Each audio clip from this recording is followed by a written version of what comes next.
بسم اللہ الرحمن الرحیم۔ دوستو آج کی اس ویڈیو میں ہم آپ کو ایک ویشیا عورت کی کہانی سنائیں گے جو پیسے لے کر مردوں سے غلط کام کرواتی تھی، لیکن پھر اچانک ایک اللہ والے کو اس سے پیار ہو جاتا ہے، اور پھر اس کے بعد کیا ہوتا ہے یہ سب کچھ آج کی اس ویڈیو میں ہم آپ کو بتائیں گے۔ آپ اس ویڈیو کو پوری ضرور دیکھیے گا، مجھے یقین ہے کہ یہ ویڈیو آپ کی سوچ کو بدل کر رکھ دے گی۔ آگے بڑھنے سے پہلے نئے دوستوں سے گزارش ہے کہ چینل کو سبسکرائب کرتے ہوئے ساتھ میں لگی گھنٹی کے بٹن کو بھی دبا دیجیے۔ دوستوں حضرت سیدنا حسن بصری رحمۃ اللہ تعالی علیہ فرماتے ہیں کہ ایک ویشیا عورت کے بارے میں مشہور تھا کہ اسے دنیا کا تہائی حسن دیا گیا ہے۔ اس کی بدکاری بھی انتہا کو پہنچ چکی تھی، جب تک وہ لوگوں سے 100 دینار نہ لے لیتی تھی، اپنے جسم کو ہاتھ نہ لگانے دیتی تھی۔ لوگ اس کی حسن کی وجہ سے اتنی بھاری رقم بھی ادا کرنے کے لیے تیار رہتے تھے اور اس سے بدکاری کرتے تھے۔ ایک دن ایک عابد کی اس پر نظر پڑ گئی۔ اتنی حسین اور اتنی خوبصورت کو دیکھ کر وہ عابد اس کے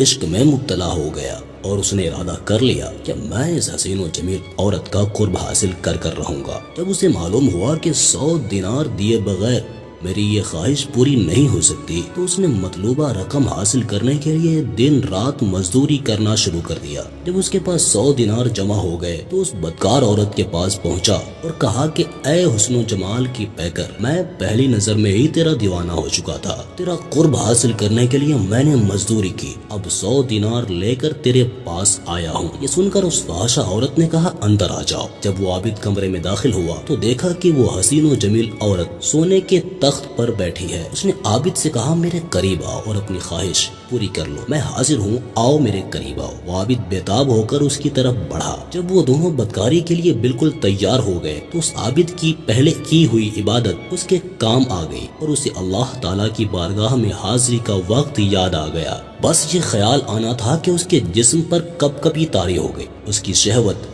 ختم ہو گئی اور اسے اپنے اس کام پر بڑی شرمندگی ہوئی۔ اس نے عورت سے کہا مجھے جانے دو، 100 دینار بھی تم ہی رکھ لو، لیکن مجھے جانے دو۔ اس عورت نے حیران ہو کر پوچھا تمہیں کیا ہوا ہے؟ اور میرا قرب حاصل کرنے کے لیے تم نے بہت جتن بھی کیے، اب جبکہ تم میرے قریب آ چکے ہو، میں نے اپنے آپ کو تمہارے حوالے کر دیا ہے، تو اب کون سی چیز تمہیں میرے پاس آنے سے روکتی ہے؟ یہ سن کر اس عبادت گزار نے کہا مجھے اپنے رب عز و جل سے ڈر لگ رہا ہے اور اسی کا خوف تیری طرف مائل نہیں ہونے دیتا۔ مجھے اس دن کا خوف ستا رہا ہے جب میں اپنے پروردگار کی بارگاہ میں حاضر ہوں گا۔ اگر میں نے یہ گناہ کر لیا تو کل قیامت کے دن اللہ کی بارگاہ میں اس کی ناراضگی کا سامنا کس طرح کر پاؤں گا؟ لہٰذا اب میرا دل تجھ سے اچاٹ ہو چکا ہے، مجھے یہاں سے جانے دو۔ عابد کی باتیں سن کر وہ ویشیا عورت بہت حیران ہوئی اور کہنے لگی اگر تم اپنی بات میں سچے ہو تو میں پکا ارادہ کرتی ہوں کہ تمہارے علاوہ کسی اور سے شادی کبھی نہیں کروں گی۔ عابد کہنے لگا تم مجھے چھوڑ دو،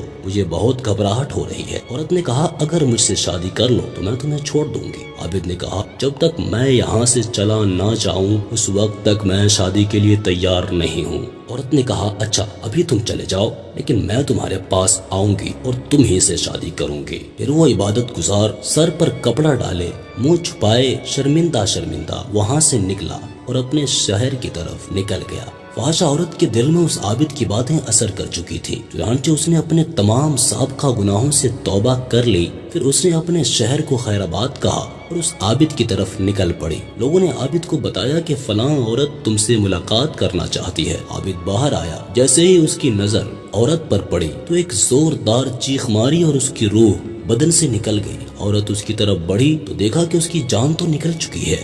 وہ بہت زیادہ پریشان ہوئی اور اس نے لوگوں سے پوچھا کیا اس کا کوئی قریبی رشتہ دار ہے؟ لوگوں نے کہا ہاں اس کا ایک بھائی ہے لیکن وہ بڑا غریب ہے۔ یہ سن کر اس عورت نے کہا میں تو اس نیک انسان سے شادی کرنا چاہتی تھی، لیکن یہ تو دنیا سے رخصت ہو کر چلا گیا، اب میں اس کی محبت میں اس کے بھائی سے شادی کر لوں گی۔ چنانچہ اس عورت اور عابد کے بھائی کی شادی ہو گئی۔ اللہ رب العزت نے انہیں نیک اور صالح اولاد عطا فرمائی اور ان کے یہاں 7 بیٹے پیدا ہوئے جو سب کے سب اپنے زمانے کے بہت بڑے ولی بنے۔ پیارے دوستو اس میں کوئی شک نہیں کہ گناہ سے اللہ تبارک و تعالیٰ ناراض ہوتا ہے، لیکن جب کوئی بندہ اپنی گناہوں سے توبہ کر لے تو اللہ تعالیٰ اس کو ایسے مرتبے اور ایسی بلندیاں نصیب فرماتا ہے جسے کوئی سوچ بھی نہیں سکتا۔ اللہ تعالیٰ ہم سب کو سچی توبہ کرنے کی توفیق نصیب کرے۔